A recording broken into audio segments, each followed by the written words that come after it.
নাজমুল, তুই যদি এই এসএমএসটা পড়তে পারিস তোর নগদ 500 টাকা দিব। এটা কোনো ব্যাপার? দে আমি পড়তাছি। আমি প্রতিদিন আমার বাইরের পর থেকে 500 টাকা চুরি করি, এটা কেউ জানে না। দে 500 টাকা দে। আগে ভয়েসটা শুন।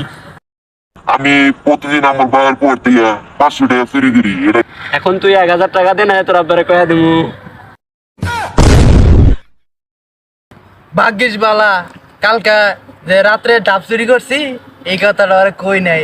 তুই কইতাম তাহলে তো ধরুন ভাই সে গেছুন গা, কালকে রাইতে তুমি ডাব চুরি করছো, 1000 টাকা আমার না দিলে আমি লিঙ্ক ভাইরাল করে দিমু ডাব চুরি।